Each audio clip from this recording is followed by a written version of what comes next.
ওই লেভেলের যে সমস্ত মহাত্মারা আছেন, যেমন ধরুন বাসুদেব বাবা বা ঠাকুর, হ্যাঁ, বা এই সমস্ত, তাদের সঙ্গে এনাদের লিঙ্ক আছে। ইনি যেহেতু বাহ্যিক ঠাকুর, যেমন বাহ্যিক দেহ ধরে আছেন, আমরা ভাবছি সাধারণ মানুষের মতন আমরা, কেন আমরা তো অতটা এগোতে পারিনি তখন, বুঝতে পারতাম না। বললেন যে আপনি পরম গুরু, আমাকেও আপনি এইভাবে গাইড করেছেন, আর ওর হাত ধরবেন আপনি, সেটা আমি বলবো? বাহ! হ্যাঁ, সেটা তো সম্ভব না। তখন বললেন যে ঠিক আছে। তা সেই যে নাম উনি দিলেন ভগবানের, তাও কিন্তু বললে এখানে নয়, কুরুক্ষেত্রে চল। আচ্ছা, কুরুক্ষেত্রে গিয়ে আপনাকে কুরুক্ষেত্রে তখন তখন বললেন যে আমি, বাবা তোমার এইখানেই ভগবান ইয়েকে বলেছিলেন, অর্জুনকে গীতার জ্ঞান দিয়েছিলেন। আমার তো যে কি হচ্ছে ভেতরটা বোঝাতে পারবো না। আমি পাবো ভগবানকে এই করতে। বলে এই জন্যই তোমার আশা, তুমি অপেক্ষা করো, আর আমি তো আছি। তারপরে উনি ওখানে নাম দেওয়ার পর দীর্ঘদিন পর এবার ওনার লেভেলের যে মহাত্মারা আছেন তাদের সঙ্গে আস্তে আস্তে লিঙ্ক করিয়ে এইভাবে এই পর্যন্ত এসেছি। কিন্তু মানে একটাই ইয়ে, যে কিছুদিন হলো উনি আমার দেহ রেখেছেন। ও, উনি কোথায় থাকতেন? ওনার কোনো নির্দিষ্ট তো ইয়ে যাই হোক। ছিল না। উনি যখন আসার হতো হয়তো বেজনামে নামলেন, তবে আমি যেটুকুনি দেখেছি বা ইয়ে, উনি বেশিরভাগ ক্ষেত্রে বা ওনাদের যে সঙ্গ যারা, তারা কিন্তু গাড়িতে আসতেন না বা ইয়েতে হেঁটে আসতেন? না, হেঁটে না। ওনারা তার আগে বলতেন বাবা অমুক দিন নামবো, তুমি অমুক দিন অমুক জায়গায় এসো।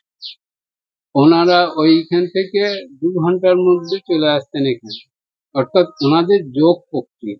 ও বাবা, সে তো বিরাট ব্যাপার। হ্যাঁ, এলেন সাধারণ মানুষের কাছে, যখন নেমেছে তখন সাধারণ মানুষের মতোই, কেউই বুঝছে না।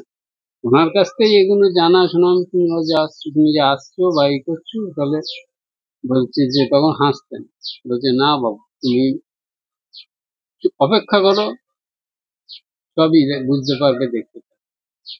কিন্তু তবে দেহ রাখার আগেও বলেছিলেন যে হঠাৎ করে একদিন রাত্রিরে, কোনোদিন ফোন করেন রাত্রিরে, সেই দিন রাত্রিরে 9টায় আমার সঙ্গে ফোন করি। হঠাৎ আমি বলি কি ব্যাপার এত রাত্রিরে ফোন? এত রাত্রিরে? বলছে যে বাবা তুমি বুদ্ধ পূর্ণিমায় অবশ্যই এসো। গেলাম, সাক্ষাৎ হলো, বললো কথাবার্তা হলো, বললো যে তুমি ওপরে যাও, মানে ঘুরে যাও, আমি ওপরে গিয়ে তোমার সঙ্গে কথা বলবো। আমার তখন ডাউট হয়েছে যে আর ওনার শরীর, সেদিন দেখলাম আমি কোনো শরীর এত ইয়ে খারাপ লাগছে বা ইয়ে, আমার শরীরটা ভালো যাচ্ছে, 3 বার সেরিব্রাল হয়ে গেছে।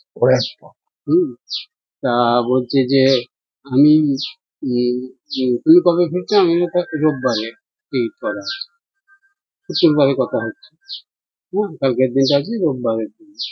বলো ঠিক আছে তুমি যাও, ওপরে গেলে আমি ওপরে গিয়ে তোমার সঙ্গে কথা বলবো। ভালো কথা। এবার তার আগে বাসুদেব বাবা বললেন যখন, আপনি বক্রেশ্বরে যান, আমি আসছি। আরো আনন্দই হলো, যখন গেলে সুবিধা হবে জায়গাটা সম্বন্ধে বা ইয়ে, কোন জায়গায় থাকবো না তবে এইসব বলে দেবেন। এলেন উনি, কিন্তু অন্য রূপে। হ্যাঁ, দেহে আর এলেন, দেহ বডি নিয়ে এলো, এখানে সমাধি দেওয়া হলো, সবই হলো। আচ্ছা, এই ক্ষেত্রে মা যখন উনি যখন বললেন যে আমি ওপরে গিয়ে তোমার সঙ্গে কথা বলবো, আমি বললাম, কিছু একটা ঘটছে। ঠিক তার যেদিন ফিরছি দিল্লিতে গাড়িতে ফোন আসছে, অমুক শরীর ছেড়ে।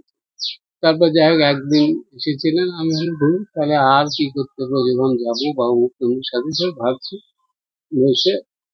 তা তখন বলছে যে হঠাৎ দেখছি পিছনে, বলি কি ব্যাপার?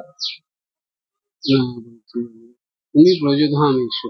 আচ্ছা, গেলাম, গেলে কি হবে, আগের সেই ইয়ে তো তো আর আর নাই। হয় না। হ্যাঁ, হ্যাঁ, সেই আনন্দটা পাওয়া না, যায় না। উনি থাকলে গেলে হয়তো অনেক কিছু জিজ্ঞেস করার আছে, সেটাও পাচ্ছি না। হ্যাঁ, তখন প্রার্থনা জানালে তখন কোনো না কোনো ভাবে হয়তো সেটা সমাধান হচ্ছে। পরজন্ম আপনি বিশ্বাস করেন? হুম।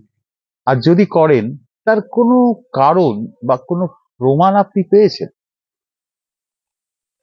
সেরকম ভাবে তো কিছু পাই নাই, তবে গুরুর কাছে শুনেছি বা আরো সব মহাত্মাদের কাছে বা পরজন্ম আছে বা গীতাতেও বা শাস্ত্রেও আছে উল্লেখ টুকিটাকি আছে, আছে এইটুকুনিতেই আছে যা মানে, তাছাড়া নিজস্ব কিছু ব্যক্তিগতভাবে এই মুহূর্তে এখনো ওই রকম ভাবে পাই না।